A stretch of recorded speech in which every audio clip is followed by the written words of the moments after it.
Today at 5, a Spokane mom pleading guilty after her infant overdosed on fentanyl. Big changes are in the works. We're talking record heat in the coming days, and then the chance of an early spring round of thunderstorms.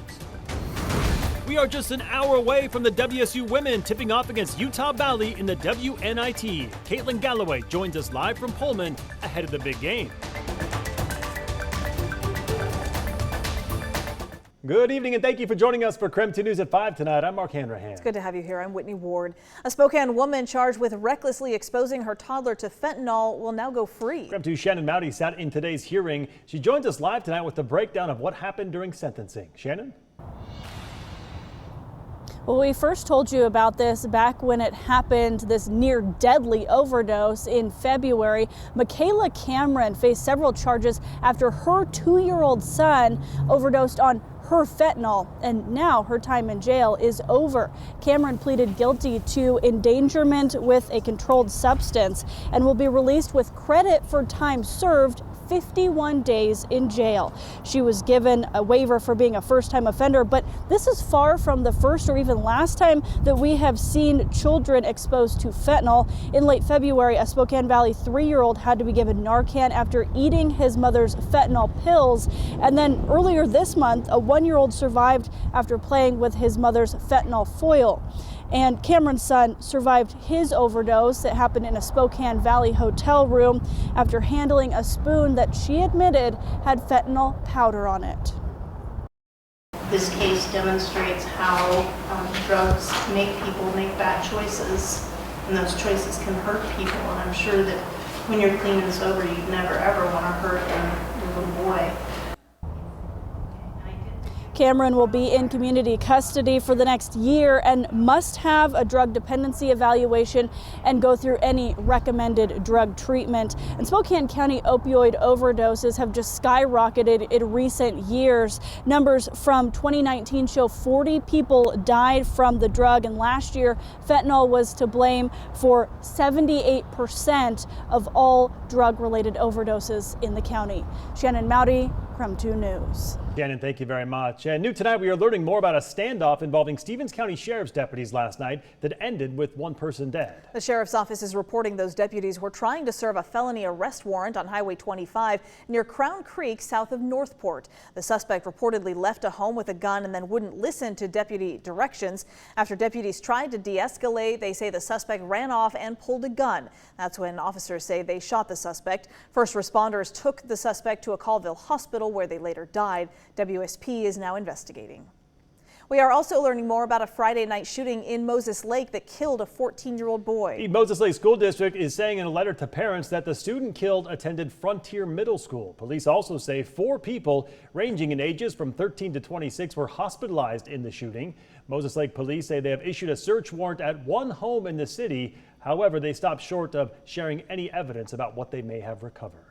In the letter to parents, the school district expressed their condolences and added that the district will make counselors available to anyone who may need them.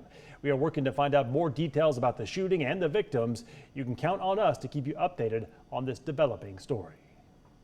And in our effort to bring you more to every story, we're also looking at 2 other deadly shootings that killed teens in eastern Washington recently. You may remember the case of Gavin Looper in Hilliard. He was shot and killed in a family friend's home while playing video games back in January. Then back in July, 19-year-old Mary Kapustin died after a drive-by shooting near Emerson Park in Spokane.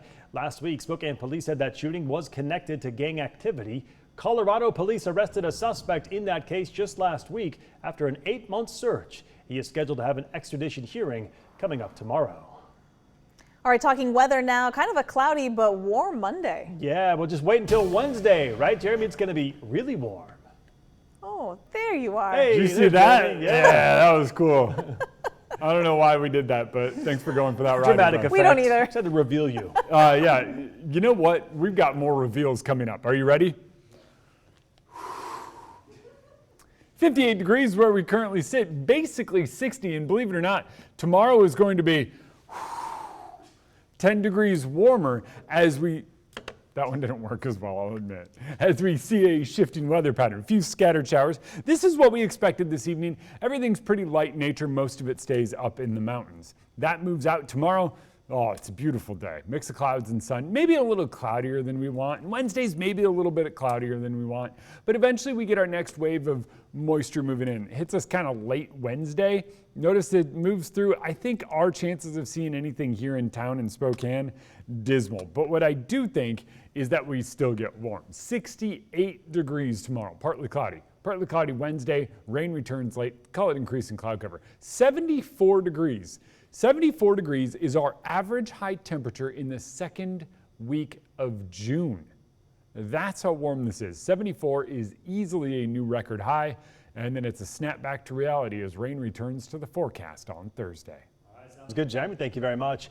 Covering the Washington budget crisis, the state could end up cutting funding for colleges, childcare, and state employee pay. Drew Mickelson with our sister station in Seattle is breaking down what's on the chopping block in this year's budget.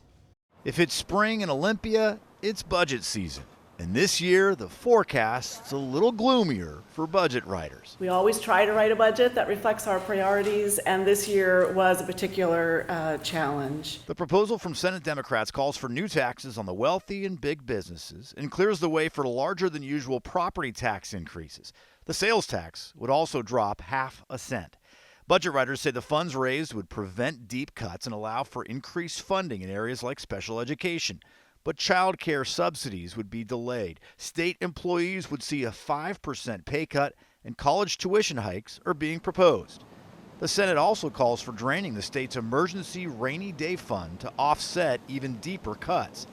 Governor Bob Ferguson, who will have to sign the budget into law, has said he wants taxes to be the last resort. But Senate Democrats say taxes must be part of the solution. If we did that only with cuts, the impacts would just be too deep and too catastrophic for our communities and our kids. So we think this takes a balanced approach, and we really look forward to the conversation over the next many weeks. We chose to take a balanced approach, some reductions, some revenue. Over in the House, the proposal is similar but different. New taxes are on the list, but at lower rates, and House Democrats are not calling for a drop in the sales tax. The increase in special education spending would be smaller, and there still would be delays to child care support spending. But college tuition would not rise, and state employees would not see any reductions in salary. Budget writers from both parties say K-12 students would enjoy increased spending, and property tax hikes could pay for everything from education to police. There are needs that are unmet in community around public safety, around public schools, around public services. In order to meet those needs, I've heard from lots of property owners, individuals who say we want to contribute our fair share to our local government. If you polled Washington voters right now, the lowest in popularity would be a root canal, and then right above that would be property tax increases. Well, Republicans say the budget can be balanced without new taxes. Tomorrow afternoon, these proposals will have their first public hearings. Now coming up, while the men's and women's Sweet 16 are starting later this week, Washington State's postseason is just getting started. Caitlin Galloway is joining us after the break ahead of the Washington State women's game in the WNIT. President Trump pushes ahead with his immigration agenda as the legal battle over his use of a sweeping wartime law continues. I'm Erica Brown at the White House with more on that and the latest in the Trump administration's efforts to slash the size of government.